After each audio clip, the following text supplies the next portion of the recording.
YouTube, and welcome back to another Talkin TV Top 10 list. So a recent article that I read was just detailing 50 things that Gen Zers apparently roast millennials about, even though they are very hypocritically do most of those same things. And one of them was being way too obsessed with Disney. And to that I say, what do you expect? Everyone born in our generation grew up during the golden era of Disney. No wonder Marvel was able to work their magic on us like they did. In all seriousness though, from its inception in the 1920s, Walt Disney has been able to produce some classic films that have become staples of our popular culture. Their timeless stories combined with their unabashed creativity has allowed their animated films to define the medium. And while it may have certainly placed most people's perception of who animated films are made for in a box, there's no denying that there was something unabashedly special about their films. They invented the Disney princess and talking animal animated subgenres. They tackled classic literature and major historical events, and most recently have been exploring recent phenomena like the internet, race relations, superheroes, and even deconstructing their own history. And in honor of their most recent animated princess film, Raya and the Last Dragon, dropping directly to Disney+,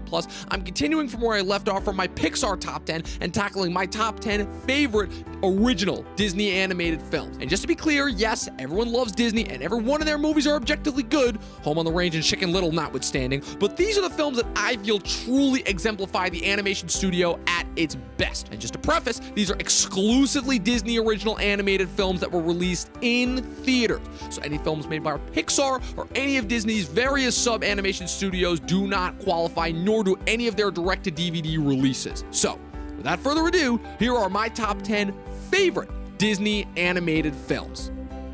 The Fox and the Hound. So this one's a weird one, but bear with me because I feel like I'm gonna have one of these entries on every list I do going forward. I don't think this is a perfect movie. In fact, it's quite flawed, but because the good moments in this are so beyond freaking incredible, it almost makes up for the problem. The story in and of itself is what Disney does best. A simple story that has a whole lot of underlying meaning. A baby fox is left an orphan, sound familiar, and is taken in and raised by an old widow. As a kid, the fox, now named Todd, ends up growing up and befriending the new puppy next door named Copper. As they grow into adulthood, however, the two of them discover that unfortunately their friendship can only last so long as Copper's master, Hunter Amos Slade, is training him to be his new prized hound dog. And don't get me wrong, this movie has a lot of stupid moments. Moments that could easily be cut, as well as some extremely problematic moments, the whole Big Mama character. But it's definitely one of those scenarios where I'm willing to forgo them for the good stuff. This movie is easily one of the most hard-hitting and surprisingly mature Disney movies I've ever seen. Lion King may have been the first time where I saw a kid lose a parent for the first time, but I still remember seeing this movie as a kid and still just feeling really sad and empty at the end when Todd and Copper have their falling out. And it hit me even harder this time around. Before Zootopia, this was also the movie that told me that friendships just over time and because of different circumstances due to one's birth usually don't last, along with a variety of different reasons. Plus,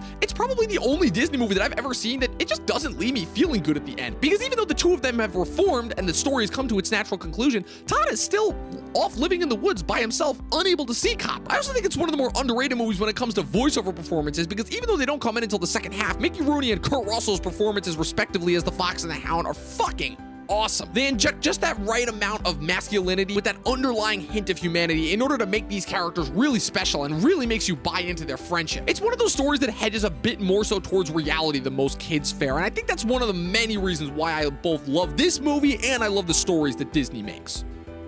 Tarzan. All right, I'll be honest, this one's definitely a personal choice. The late 90s period of Disney is interesting because the movies that came out during that time period are certainly beloved, but they never quite seem to be remembered along with the early 90s run of Beauty and the Beast, Aladdin, and The Lion King. That being said, this adaptation of the Edgar Rice Burroughs classic brings together all of the interesting coming-of-age themes and mixes it with, at the time, groundbreaking animation and a classic Phil Collins soundtrack. Still don't know when it became popular to shit on him, to make for a Disney classic for the ages. With his parents having been murdered by the leopard Sabor, Tarzan is rescued by the she-ape Kala, voiced by Glenn Close, and is raised by her colony of apes, led by the human-hating Kerchak, voiced by Lance Henriksen. Growing up amongst them, the adult Tarzan, now voiced by Tony Goldwyn, runs into a group of human explorers, even rescuing the lone female of the group, Jane, voiced by Minnie Driver, learning in the process that while the apes will always be his family, Tarzan is not what he grew up thinking that he was, and discovers the value that comes from sharing things across cultures, I mean species. It's a movie about accepting who you are, but also saying that crossing cultures is actually good. Pinocchio. Okay, this one's just a perfect movie. So naturally it has to be at 8 because perfect movies aren't my favorite. Granted, this is one of the most bonkers movies that Disney has ever made, going for pure experimentation at the beginning of their first golden age in the 1940s. The decade that gave us Fantasia, Dumbo, and Bambi decided to introduce America and a world currently about to be embroiled in another world war with an adaptation of one of the strangest and yet most lucrative fantasy stories at the time. The story of a puppet magically brought to life by a woodcarver's love and desperately wants to be a real boy really speaks to that feeling in all of us, feeling lost and confused and wanting legitimacy and love and confusing them for something different. The ridiculous scenarios and absolutely insane fantasy characters that Pinocchio finds himself meeting and going through along the way provide plenty of excuses for the animators to go absolutely apeshit with the visual imagery, which is still impressive and extremely terrifying even to this day. But as visually interesting as the movie is, the core central theme still stands, which is simply about a boy attempting to grow up and understanding just what going through all that really means. It gives all sorts of new life to the fantasy story that it's based on, and even though it's certainly gotten up there in years, it still stands the test of time as one of the company's best.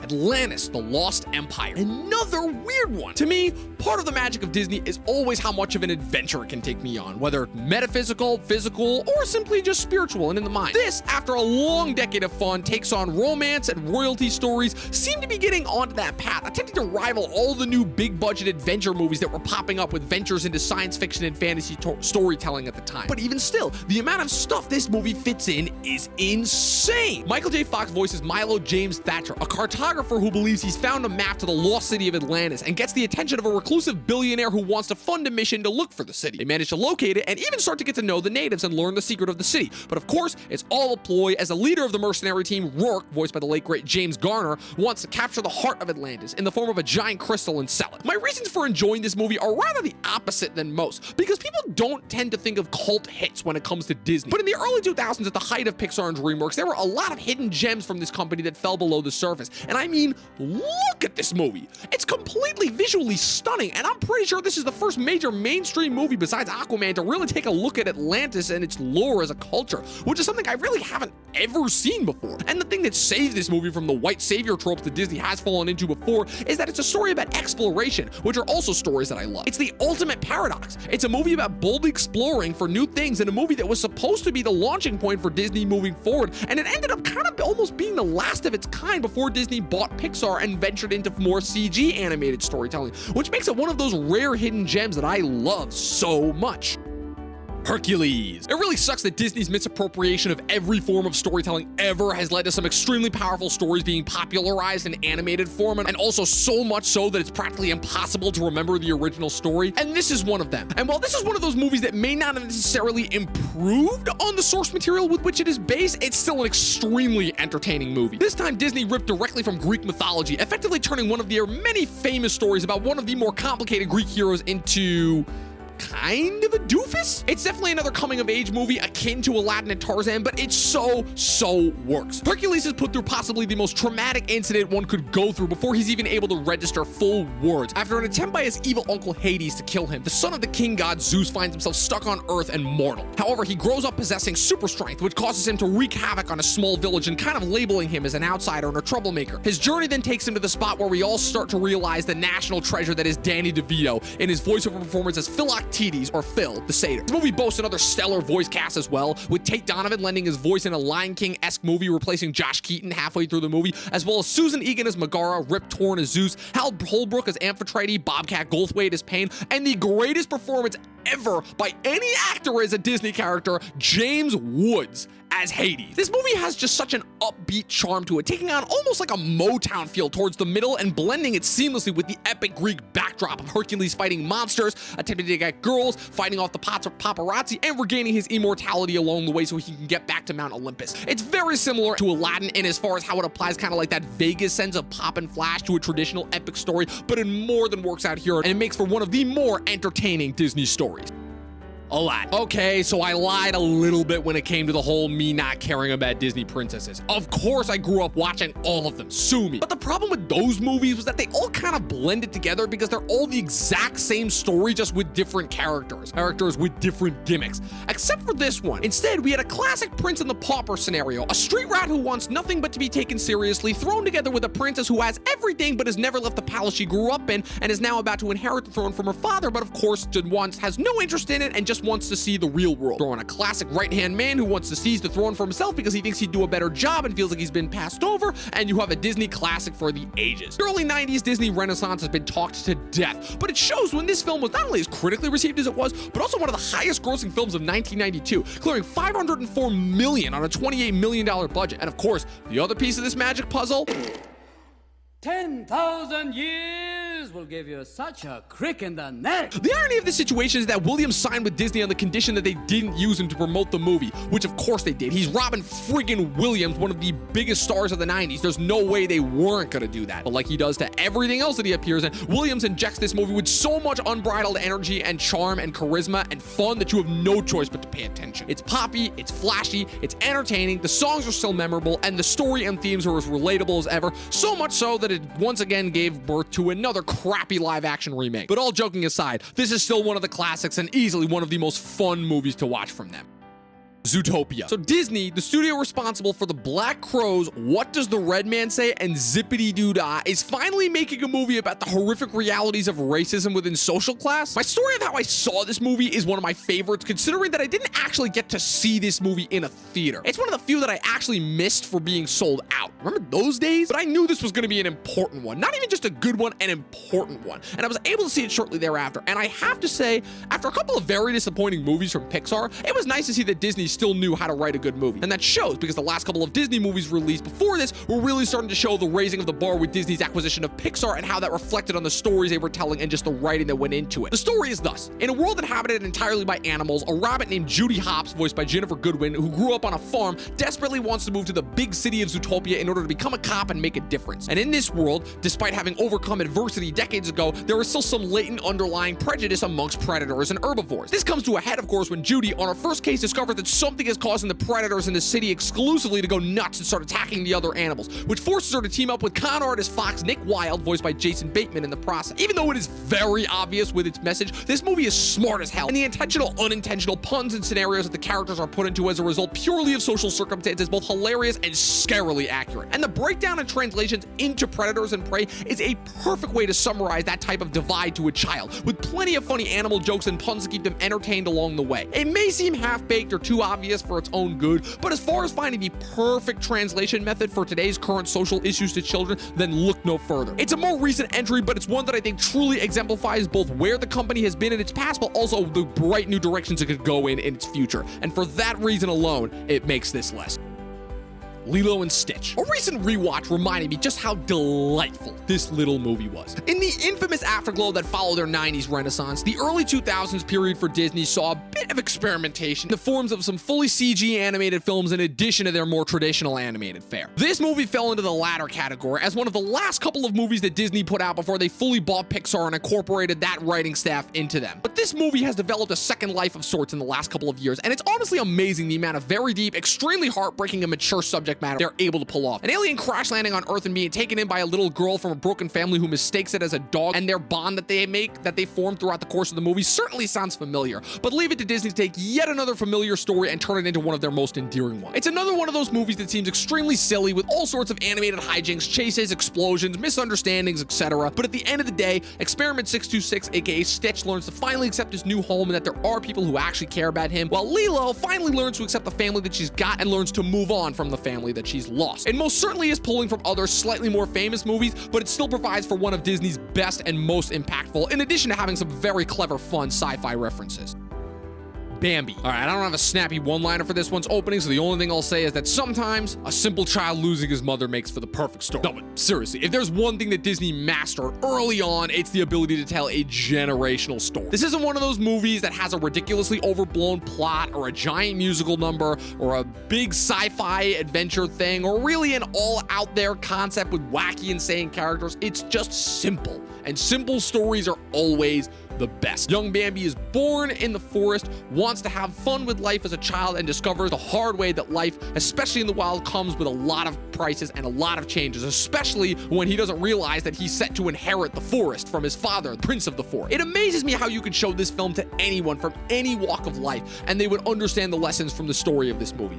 It's so simple and it seems like there's not a lot happening, but it makes the moments of this movie so much more powerful when they happen. Bambi's making friends for the first time. It really feels like a kid meeting a friend for the first time. When Bambi falls in love for the first time, when he grows up, you know exactly what that feeling is like without any words needing to be spoken. And of course, the moment to solidify Disney's trend of being parent murderers, when he loses his mom for the first time. Anyone who has ever lost a parent or has ever grieved about losing a family member in any way, shape, or form knows exactly that feeling of loss, that feeling of shock, followed by denial, leading all the way up to the fifth stage of acceptance. It annoys me how many people that claim to not like the company now forget that at its height, Walt Disney was one of the most gifted storytellers ever, and he knew how to create stories that could appeal to anyone at any walk of life, no matter what stage they were going to. And that's not nothing. That's not an easy feat. Yes, obviously, we now know Disney as being this big evil corporation that controls every single facet of the storytelling industry, but back then, they were just another studio that was making some incredible movies. Before we get to the #1 pick, here are some honorable mentions.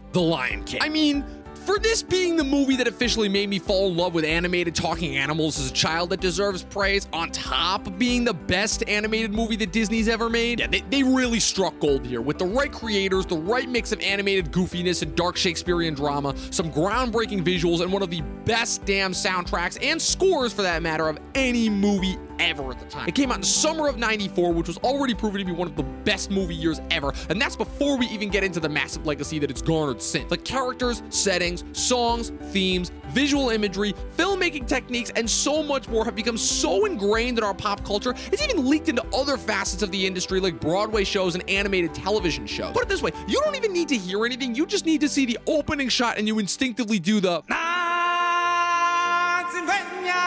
but nothing will ever match the energy that came from seeing this movie for the first time. For what seemed like the first time in forever, Disney had an original story that, despite having been compared to a certain famous Shakespearean drama many times, was able to breathe a different sort of life into animated storytelling. It re-solidified Disney at a point where they were finally beginning to make their comeback after several decades of fighting bankruptcy, serving as the pinnacle of the 90s animated golden age they were in, while at the same time spawning a legacy for a whole new generation, as the movie's release coincides directly with the cutoff where millennials start to transition into the later Gen Zers. Not to mention, obviously, the cast. I know and love every single one of these actors, but I weirdly still do a double take when I think of Simba as being the same guy as Ferris Bueller, but this is a cast that includes the likes of James Earl Jones, Moira Kelly, Madge Sinclair, Nathan Lane, Ernie Sabella, Rowan Atkinson, Robert Guillaume, Whoopi Goldberg, Cheech Marin, and of course, Jeremy Irons is one of the most iconic Disney villains of all time. But to me, the most important takeaway from this movie is that this was really the first Disney movie that I remember hitting me on a deeper level. Every movie, and more specifically Disney movies, have a deeper message, but this is the first movie that I remember seeing where the main character actually had a parent who died on screen. Disney, of course, would become notorious for this, but the difference between this and their previous movies is that this really wasn't hiding away from anything or making the images blurry or cutting away or anything like that. It was putting it right out there in front of kids for all ages to see, and it really made it apparent that the circle of life continues to move forward without you. It's particularly deep and an extremely true message, and I give all the props in the world to the creators for being able to engrave that deep of a message into a kid's movie and having them understand it. It's the reason to me why this movie still stands a foot above most other Disney movies, and really just animated movies, and for that matter, movies in general, why it is still beloved to this day, and why it is the absolute best Disney animated movie ever made. And that was it, people. Those were my top 10 favorite Disney original animated movies. Tell me, what did you guys think of this list? Which ones did I leave off? What are your guys' personal favorite Disney movies? And of course, come at me asking, why the hell didn't I have more Disney princess movies on there? Trust me, guys, there's a lot of different reasons that go into the types of Disney movies that I gravitate towards and that I enjoy. But guess what? That's the magic of Disney. Everyone has watched every single one of their movies, so everyone can pick the ones that they like, and these are the ones that I gravitated towards. So leave your personal favorite Disney movies in the comment section below. Make sure you click that like and that subscribe button. That way you guys can get notified every time we put up new content. We have new content that we put up every Monday, Wednesday, and Friday. We've done so much already within the first 3 months of the year, and we've got so much more planned for you guys for the rest of 2021 and beyond. Make sure you follow us on our social media pages, Facebook and Instagram at Talkin TV or at Talkin TV Podcast. Again, that's TALKIN TV Podcast. No G. Have a great night, people, or whatever time of the day you guys are watching this video when it goes up currently. 12 seasons in a short film, and as always, remember, watch more fucking movies. Besides Disney movies, but also Disney movies. We'll see you guys next time.